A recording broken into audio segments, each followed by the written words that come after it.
Bonjour, bonjour, bonjour mes amis, frères et sœurs, en l'éternel Dieu, peace, kimia. Merci beaucoup. Tous allez causer ce matin et puis Namokili Yahweh pour nous donner encore cette journée comme une grâce. Tous allons tous ensemble Nabino. Vraiment merci pour la bande Oyo Bazo continuer à soutenir Bisso. Nous disons merci. Vraiment, vous continuez à soutenir Bisso. Yonde qu'on s'abonner na Fumuntoto TV. Vraiment, s'abonner s'il te plaît. Soutenez-nous. Nous avons besoin de ton abonnement pour nous aider encore d'avancer, aller de l'avant. Yonde qu'on allait qu'on s'épelle na ba vidéo na Bisso ne se limite pas là. Aimez, partagez, abonnez-vous. Vraiment, c'est ça. Travaillons ensemble. Ezali pona kembo pe le kumu na Yahweh pona libota na ye bazala fortifié. Merci beaucoup. Alors aujourd'hui, nous allons avoir trois petites leçons très importantes. Trois petites leçons très importantes aujourd'hui. Mais c'est quelles leçons? Trois leçons de Joseph, le prince en Égypte, pour aller au top. Trois leçons de Joseph, prince d'Égypte, pour aller au top. Alors, sur les trois leçons, première leçon c'est quoi? Ne te laisse pas définir par tes ennemis. Ne te laisse pas définir par tes ennemis. Alors, joie Bible, tanga Bible. Biso toza na tante kotanga Bible pona ko baksa vidéo la molai mingi te. Kenya na Genèse 37 28. Tu verras que Joseph va être vendu donc par qui? Par ses propres frères. Dit à une trahison, une jalousie, la haine de ses propres frères. Ba tekiye, ba nyokoliye, ba yinaye, ba sepelaka na ye te. Malgré de bonnes choses qui étaient en Joseph, malgré ba révélation bolamu ezalaki kati na ye, mais bandeko na ye bayebaki ye te. Il ne savait pas comment le définir. Bango ba utiliser haine, ba sali ye mabe, ba teki ye. Beaucoup de gens sont aujourd'hui, ils sont en train de souffrir aujourd'hui parce que les ennemis les a trahis. Il y a trahison à l'église, au foyer, dans nos familles, dans misala. Et bien les gens vont souffrir parce que chômeur, parce que collègue a trahi, parce que baniokola basala mabe.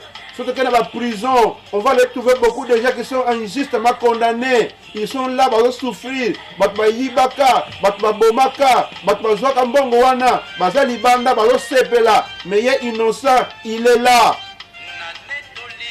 Nyonso wana, ezali kaka ozo passer mal. Mais ne te laisse pas définir par tes ennemis. Comme bimisa nyonso te na maïni na yo. Qu'est-ce qu'il y a au juste? Il y a des gens qui ont des révélations pour la vie na bango, pour la futur na bango. Mais même en cela, ne révélez pas aux gens ce que tu peux devenir demain, ce que Dieu veut que tu sois. Réserve cela. Parce que na mokili oyo, batu bazali toujours na tendance ya ko nyoko la baninga na bango.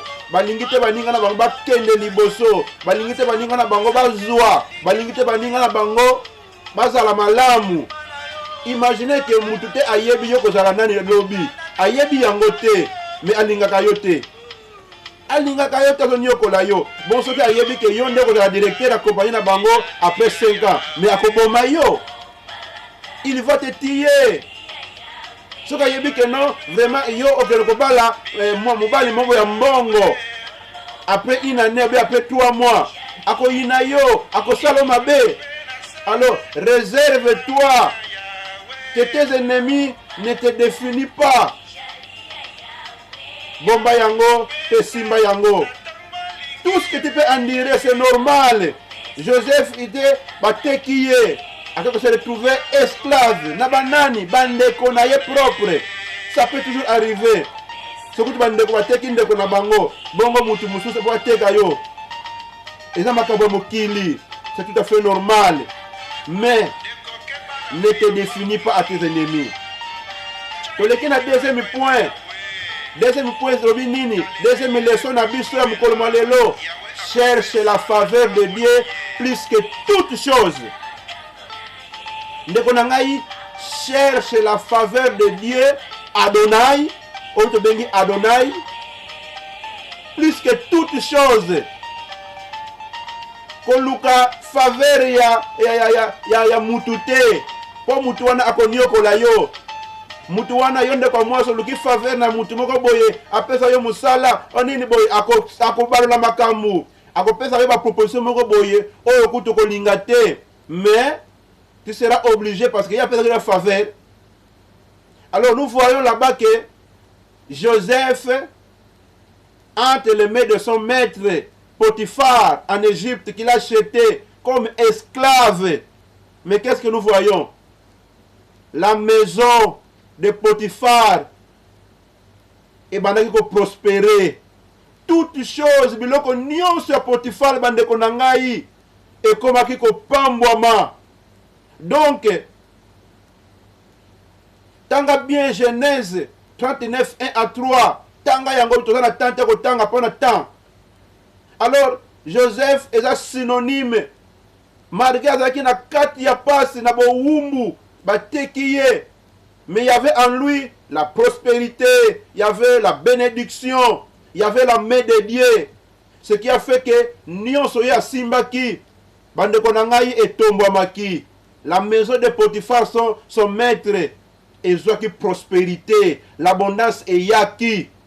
Et chose et ça là qui que son maître a moni que non, mutu oyo azana eloko mususu, neto lobaka que non, azana eloko na Yahweh, azana eloko na jambe kati na ye, alobi non, na koka kusute ko tala yo comme esclave, mais comme serviteur na ngai. Toutes choses banako ko pamba makati na ye. Et bandeko na ngai, pour dire que beaucoup de gens pensent que la faveur de Dieu agit seulement quand l'homme est au top. Non, non. Donc, si tu veux aller au top, mon ami, cherche d'abord la faveur de Dieu. Ne cherchez pas la promotion, l'avancement. Ne cherchez pas que ça lié à quelqu'un. Avec la faveur de Dieu, il y a la promotion, il y a la bénédiction, il y a la prospérité. Les portes, les portes vont s'ouvrir. La bénédiction de Dieu, il y a le succès, l'abondance. Même au milieu des choses négatives, même au milieu de tes ennemis, il y aura toujours la promotion. Il y aura toujours l'étoile, tu vas briller toujours. Parce qu'il y a la faveur de Dieu en toi. Mandeko, Joseph en Égypte, Joseph en esclavagisme. Tant que son milieu aux esclaves, tu ne sais pas quand est-ce que tu être libre. Aux habiter. Mais bandeko na kati na pasi, un esclave allait la katangu nyonso. Tant que fani mo kimia, parfois pongi ezalité. Azali ko lela tangu nyonso. Mais malgré ça, Joseph, il y avait toujours la faveur de Dieu en lui. Prospérité zalaki, bénédiction zalaki. Mon frère, malgré ce que tu es en train de dire, ce qui vous avez la faveur na Yahweh zakati na yo. La faveur de Dieu est sur toi. Yebake, malgré ce que tu es en train de dire aujourd'hui, la promotion est là. La bénédiction est là, et en toi. L'abondance est sur toi. Il y a du succès sur toi. Alors, Keba, pour que non, c'est fini, c'est terminé. Non.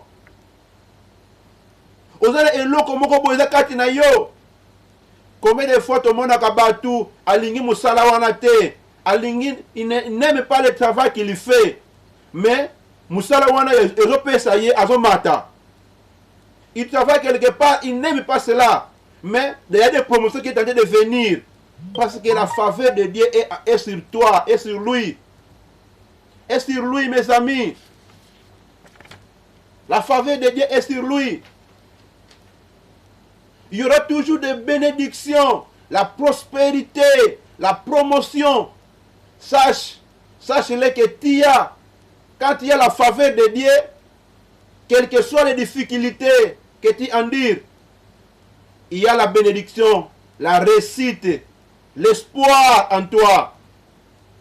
Il y a l'espoir en toi. Ma soeur et mon frère, si tu veux aller au top, cherche d'abord la faveur de Dieu. Kolukana note kingane ayeba yo, kingane alinga yo. Okofunda kabandeko na yo pote chef alinga yo. Ososala ba margounage moko boye pour avoir l'argent d'une autre manière frauduleuse, nocturne. Et comme yo sika mususu te, kaka na échec na libulu. Mais en tout ce que tu peux en dire, cherche d'abord la faveur de Dieu. Tala, quand tu as la faveur de Dieu, Dieu va t'élever toujours. Quels que soient tes ennemis, quelles que soient les conséquences de tes ennemis, quels que soient les mokili mobimba baza contre yo, mais le la faveur dans Nzambe kozala kati na yo, tu seras toujours élevé. Il y a la promotion en toi. Et dans un moment où tu passes, Dieu te fait passer dans des étapes là pour accomplir à bongiseli yo. Luka faveur dans Nzambe. Aujourd'hui, il y a beaucoup de gens ne veulent pas Dieu. Balobi, c'est inutile. Pourquoi? Bien, ça va sembler à mon. Tu te trompes, mon ami. Ne te trompe pas. Et là, on dit okosana mokili oyo na makasi na yo. Ozama yele, ozana mbongo, ozana nini, mais okosuka quelque chose. Okoluwa quelque chose. Kimia, c'est l'éternel Dieu. La santé, c'est l'éternel Dieu. Le souffle de vie, c'est l'éternel Dieu. À marquer ton argent, marquer ta beauté, marquer les biens qu'on t'a laissés chez tes parents, marquer tes diplômes. Alors, sans la faveur de Dieu, tu n'iras nulle part. Cherche d'abord la faveur de Dieu en toutes choses. Ndeko Joseph, azalaki na pasi, mais faveur na Nzambe ezali kati na ye, et il y avait la promotion kati na ye. Azalaki esclave, amati promotion, a commis serviteur. Et nyonso bandaki kosala na se ya pasi, et bandaki kosunga ye. Bandeko bokanisa libota na Israël, tango babimi na Égypte, tango faveur na Nzambe ezalaki kati na bango, marge na kati na désert, place esalaka malili makasi. Malili makasi alors na butu, mais faveur na Nzambe ezalaki kati na bango, il y avait une colonne de feu liboso na bango pe na sima na bango pona ko chauffer bango, pona ko réchauffer bango. Na moi ibona sala malili makasi, il y avait nini une colonne de nier ezalaki na moi ezali moto.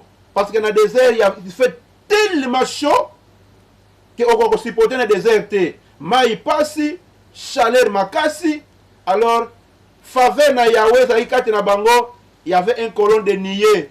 Et zaikati na bango liboso, pena sima na bango. Pona ko pesa bango moi humilité. Tango moto ezali, yango pesa bango moi humilité. Et za faveur na Nzambe.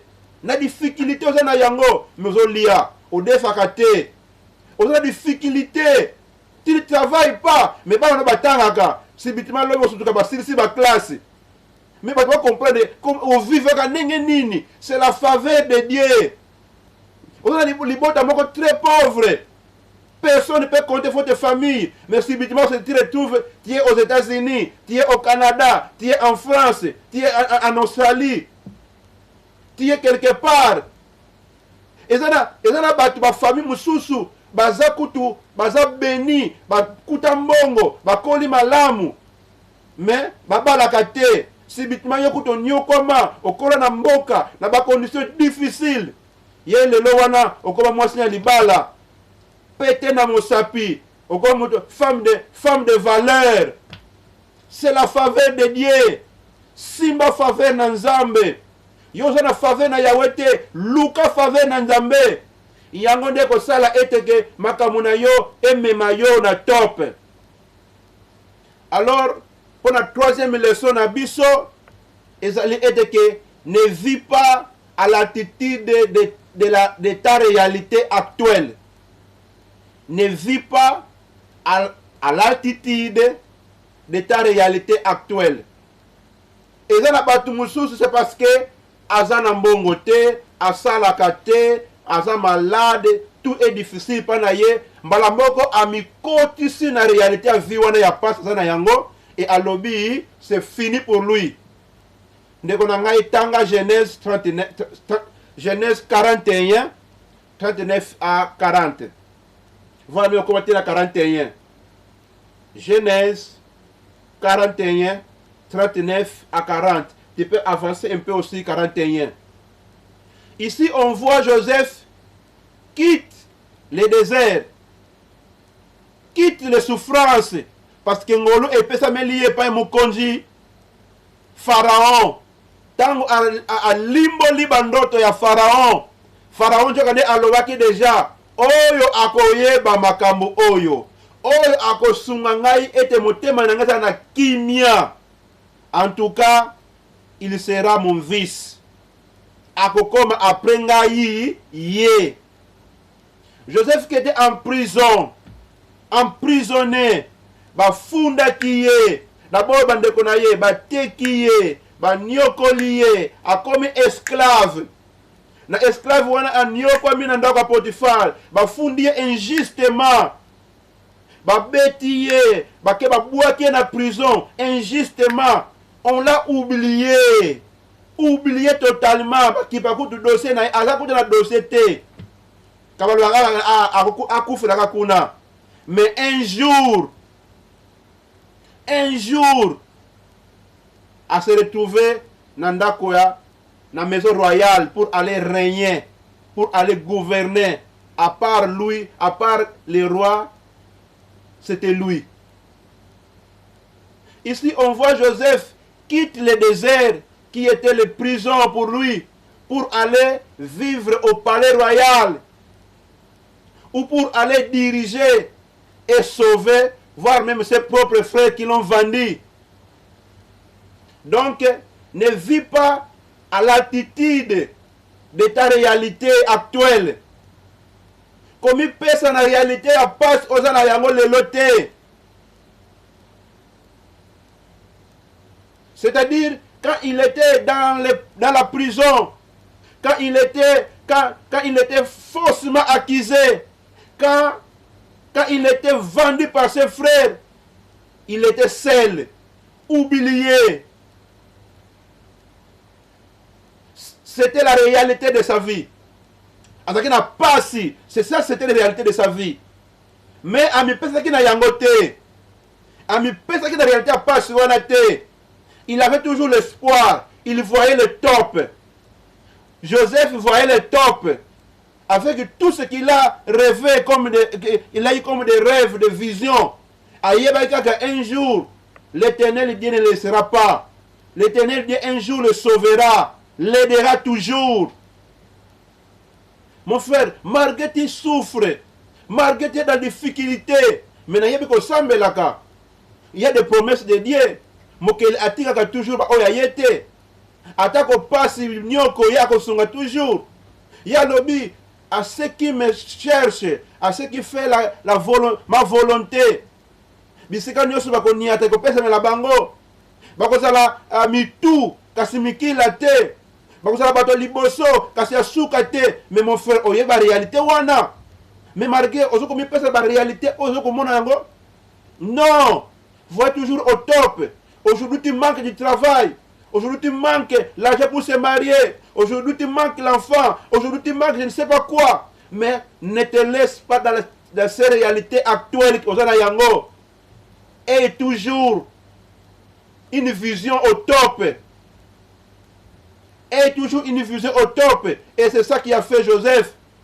Joseph en prison, oublié, abandonné. Yemokonan kutakipaka yemutute. Mais subitement un jour, il sort de la prison pour aller régner.